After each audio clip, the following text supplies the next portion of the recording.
le papa s'est approché de lui dans sa chambre pour lui dire, mon fils, pardonne-moi, j'ai été dur envers toi. Je n'étais pas tendre envers toi. Voici les silos-là. Et le fils de lui dire, non papa, j'ai eu le temps de trouver les silos-là. J'en avais besoin parce que je voulais avoir $12 pour acheter ta journée. Et maintenant, c'est le papa qui est fondu. Quelle leçon pour ce père de famille. Nous autres papas, très souvent nous pensons que nous n'avons comme seule responsabilité que apporter de l'argent à la maison. Nous oublions que nos enfants, notre femme, ont besoin de notre temps, de notre écoute en tant que leader de la famille.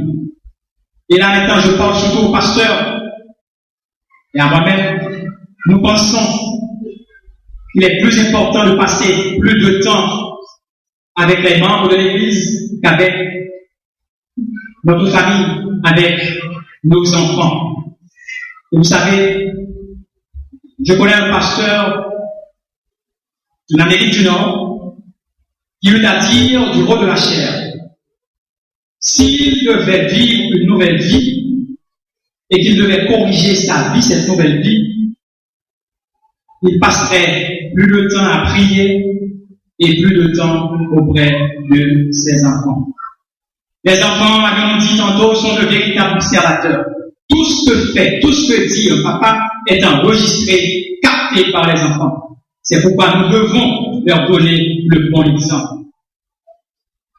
Et permettez-moi une nouvelle fois de partager avec vous cette petite histoire.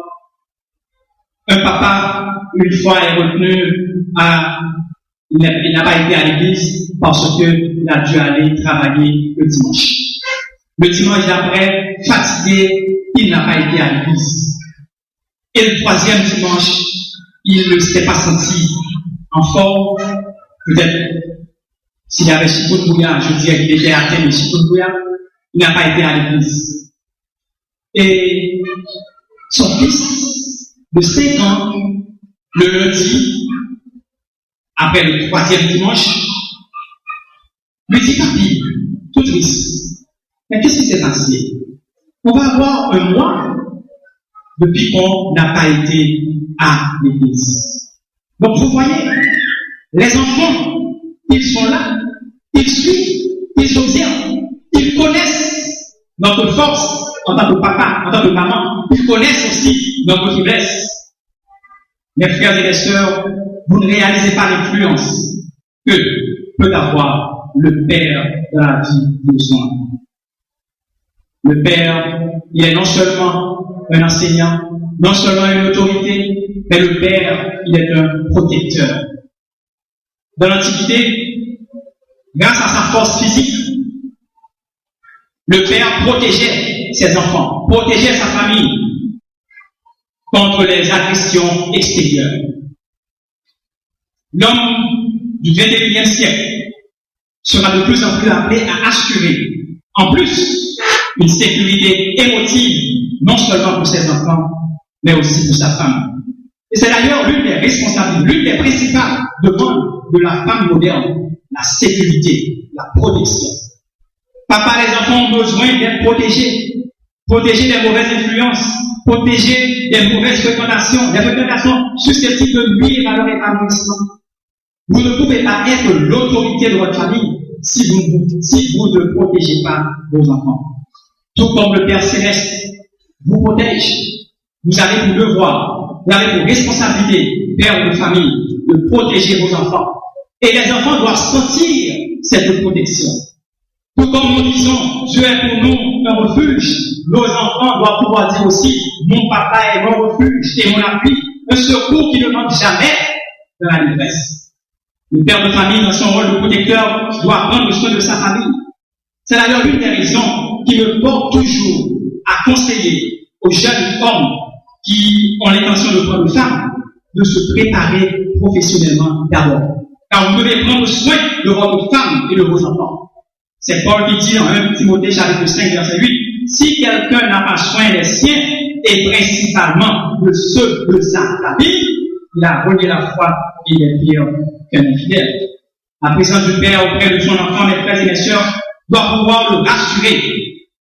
Lorsque nous allons en présence de notre Père Céleste, ne nous sentons-nous pas rassurés? Ça doit être la même chose pour nos enfants.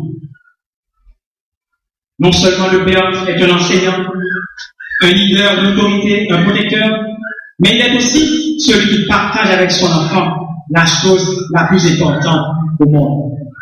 Et là, j'aimerais vous poser une question. Qui peut me dire ici ce matin la chose la plus importante au monde? Qui peut me dire ça? Mais laissez-moi partager avec vous la chose la plus importante.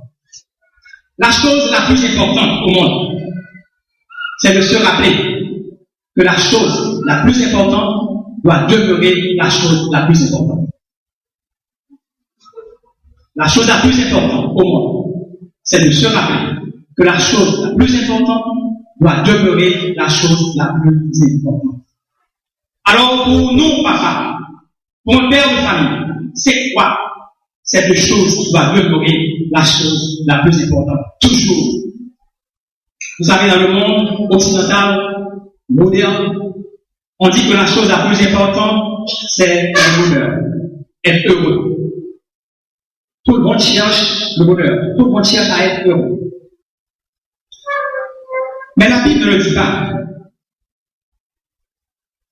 Beaucoup de parents le pensent aussi. Moi aussi.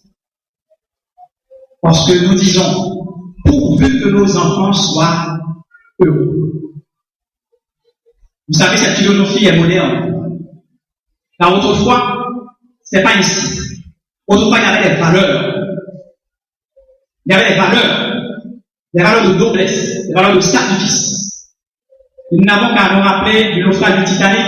Lors du naufrage du Titanic, on disait, les femmes et les enfants d'abord. J'en doute fort. Si ce matin, Titanic devait couler, si ce serait la même philosophie. J'en doute fort. Alors maintenant, c'est moi, c'est mon, c'est ma famille. Et en anglais, on dit me, myself and I. C'est comme ça. Beaucoup de pères chrétiens, beaucoup de parents chrétiens se laissent mener par cette philosophie. Le bonheur des enfants. Je n'ai rien contre le bonheur des enfants. Je n'ai rien. Mais vous dites, moi aussi, je cherche le bonheur des enfants, de mes enfants, tout le monde. Mais sachez que nos pensées ne sont pas les pensées de Dieu. Si pour nous le bonheur c'est la chose la plus importante, pour Dieu, ce n'est pas la chose la plus importante. L'important pour Dieu, c'est de chercher à le glorifier. Et donc, la chose la plus importante pour nous, c'est de porter nos enfants à glorifier Dieu toujours. Les enfants peuvent être heureux. Les enfants seront heureux. Nous pouvons encourager nos enfants à être heureux, mais à l'être en recherchant la volonté de Dieu, tout en glorifiant Dieu. Tout le monde cherche aussi le succès de leurs enfants. Lorsque l'enfant apporte le carnet avec 7, nous disons, donnez-moi 8. Lorsqu'il apporte 8, nous disons, donnez-moi 9. C'est normal. C'est bien beau. Mais en tant que parents, en tant que père de famille chrétien, nous devons montrer aux enfants la voie à suivre pour obtenir ce succès. Car tout succès en dehors du Seigneur est un échec. Le livre de Josué, chapitre 1, verset 8, nous dit que ce livre de la loi ne s'éloigne pas de ta bouche, médite-le jour et nuit pour agir fidèlement selon tout ce qui est écrit.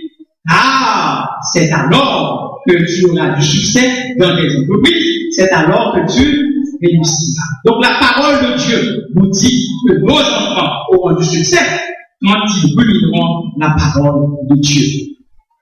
Ce matin, cher papa, que l'on fait chez vous, que l'on vous fait chez vous ou pas, que vous soyez considérés ou pas, vous n'avez pas à vous plaindre. Vous devez savoir que c'est une bénédiction d'être père de famille. Et comme toute bénédiction est accompagnée de responsabilités, vous avez tout devoir de répondre à vos responsabilités et de l'être fiers. Si ce matin on n'a pas été le papa en or qu'on aurait dû être, est-ce fini pour autant? Non, ce n'est pas fini. Nous allons nous donner une nouvelle chance. Et je demande à chaque épouse ce matin, à chaque enfant ce matin, de donner une nouvelle chance au papa.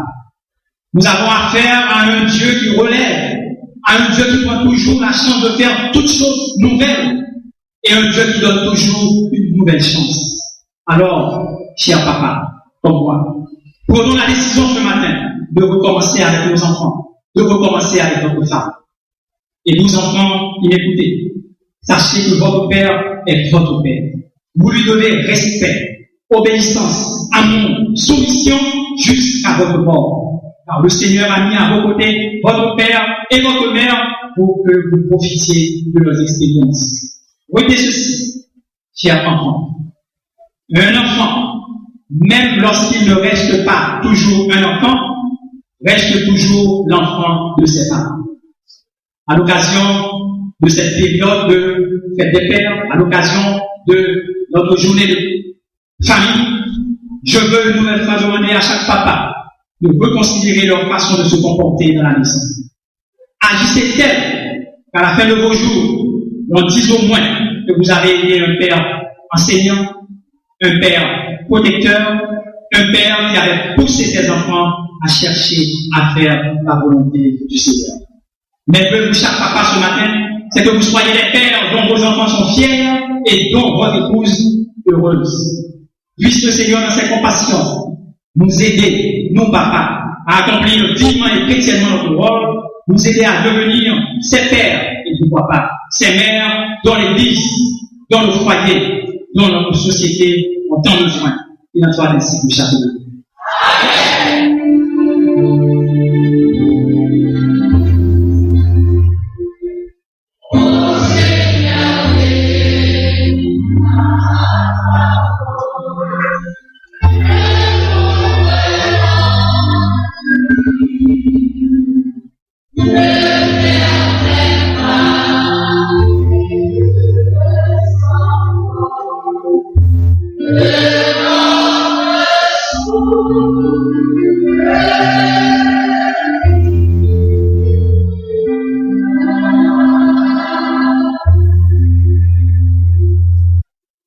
Par le Saint-Esprit, nous avions le bon dépôt de la parole entendue ce matin, et en particulier que nous soyons des papas enseignants, des papas protecteurs, mais aussi des papas qui poussent leurs enfants à accomplir la volonté du Seigneur. Nous allons, mes frères et mes sœurs de Christ, avancer vers la fin de ce culte tout en ayant en tête la prédication du jour. Nous chantons « Venez au Sauveur charitable, c'est de mon cœur l'ardent désir. Seigneur, ta grâce est redoutable, qui ne veut pas la saisir. Ô Seigneur, en ce jour suprême, ton enfant saisira ta main, car toi seul est toujours le même, hier, aujourd'hui, demain. Alors que les membres de Sarah Hippolyte s'avancent pour recueillir cette deuxième offrande qui nous donnera les moyens nécessaires pour le transport collectif de l'Église. N'oubliez pas que l'opération de Yadoken est honnête de tout genre et s'il vous plaît, vos pièces de 20 centimes d'une goutte